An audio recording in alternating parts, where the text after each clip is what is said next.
menatap new normal UMKM. Nah, ini dia success story dari bos Oyo Hotel. Hi, I'm Ritesh Agarwal. I'm 26 years old. Sebuah jaringan virtual hotel dari India yang meledak perkembangannya dalam beberapa tahun terakhir. Bahkan jaringannya sudah masuk ke Indonesia. Namanya Ritesh Agarwal. Anak muda berumur 26 tahun, seorang disruptor tangguh bagi dunia marketing perhotelan konvensional. Dia memulai jaringan virtual hotel Oyo pada umur 20 tahun pada sebuah hotel di sebuah kota kecil Raya Gada di India. Dan sekarang, pada umur 26 tahun, jaringan Oyo Hotel sudah mencapai 43.000 hotel di seluruh dunia. Dia tidak punya hotel, tapi dia menawarkan jasa untuk memasarkan kamar hotel lewat jaring virtualnya dengan hotel yang bersedia bekerja sama dengan jaringan Oyo Hotel. Satu contoh, bagaimana bisnis digital begitu variatif dan sangat pesat perkembangannya dalam kurun waktu 10 tahun belakangan ini. Perkembangan industri 4G sangat cepat dan begitu banyak menyimpan harapan dan peluang. Kita jangan hanya jadi market bagi perusahaan virtual dunia, namun kita harus mampu menciptakan startup baru Indonesia yang berkualitas.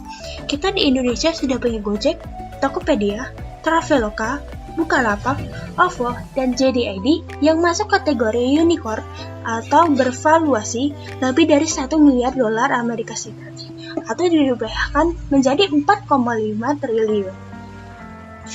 Pandemi COVID-19 dalam waktu singkat telah berhasil memaksa warga dunia, termasuk juga warga Indonesia, serta pemerintah Indonesia untuk beradaptasi dan berubah pola hidup dan pola bekerja dengan menempatkan protokol kesehatan sebagai hal utama. Untuk pertama kali dalam sejarah manusia modern, kasus kesehatan merubah tatanan ekonomi dan tatanan sosial secara rigid dan radikal dalam tempo sesingkat ini. Semua terlihat abnormal pada awalnya, namun akan segera menjadi new normal. Kita hanya butuh waktu sedikit saja untuk melakukan penyelesaian.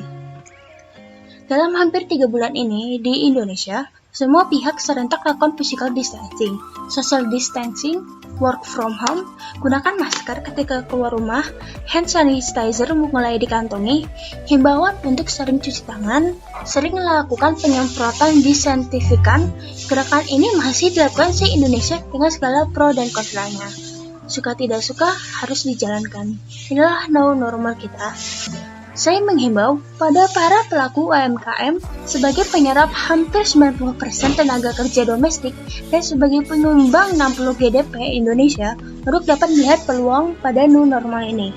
Karena perilaku manusia dan situasi ekonomi global sudah berubah drastis akibat problem pandemi COVID-19 ini. Mulailah modifikasi usaha Anda.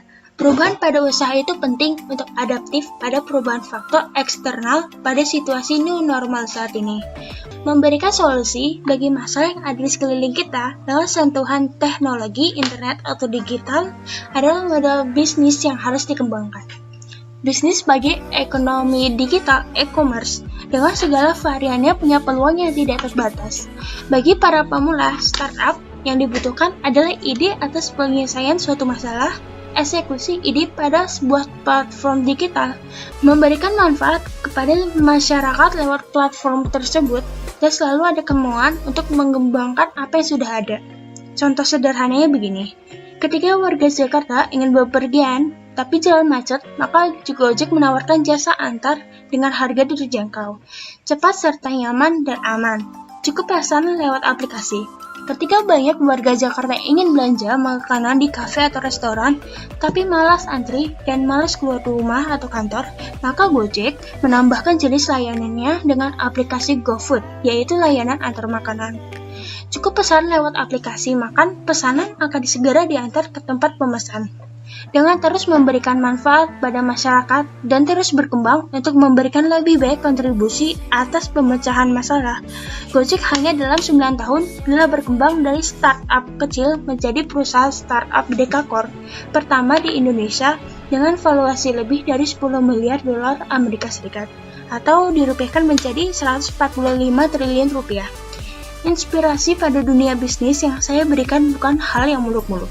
Di India, sebagai negara berkembang, di kota Kasir Rayagada, seorang Ritesh Agrawal yang tidak sekolah tinggi memulai bisnis Oyo Hotel pada umur 20 tahun.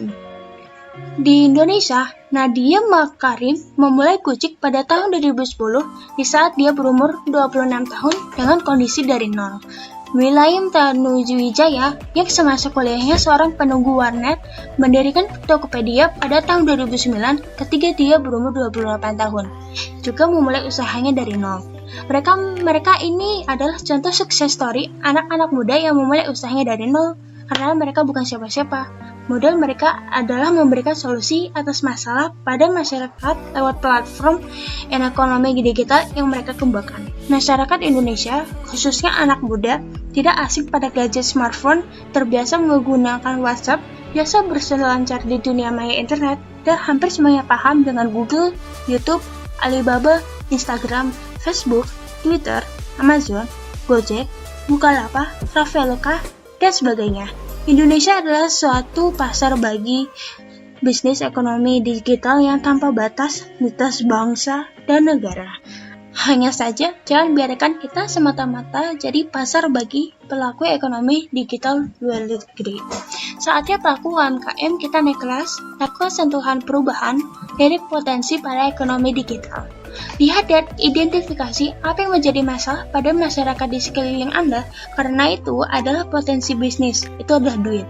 Sumber daya manusia kita, terutama anak-anak muda, baik sekali yang pintar-pintar dan melek teknologi informatika. Mereka baik dipekerjakan pada perusahaan IT internasional, namun juga ada yang salah-salah jadi peretas. Bahkan, peretas-peretas Indonesia salah satu kelompok peretas yang ditakuti di dunia. Kerap kali, mereka melakukan kegiatan yang dianggap melanggar peraturan dan merugikan negara lain. Terkadang kegiatan itu dilakukan untuk pride bangsa Indonesia, terkadang dilakukan untuk keuntungan pribadi. Namun, saya menaruh respect pada kelompok ini. Don't mess with them. Persoalan pengembangan platform di ekonomi digital untuk berbagai kebutuhan, aplikasi UMKM sudah baik tersedia prototipenya di dunia maya. Kasing platformnya baik model tinggal disetting sesuai kebutuhan. Para pelaku UMKM perlu tingkatkan skillnya di bidang itu atau mendapat dukungan dari pihak yang sudah berpengalaman. Maka ke depannya, jenis-jenis pelatihan yang diberikan oleh pemerintah kepada pelaku UMKM harus mulai masuk pada materi pengembangan platform ekonomi digital. Kita tidak bisa berharap pelaku UMKM semuanya mampu untuk autodidak mengembangkan usahanya. Sebagian besar masih harus didukung pemerintah. New normal pada kehidupan sosial saat ini akan mempengaruhi secara langsung model new normal dunia usaha UMKM. Kalau UMKM Indonesia harus naik kelas. Dagang pisang goreng online? Kenapa tidak?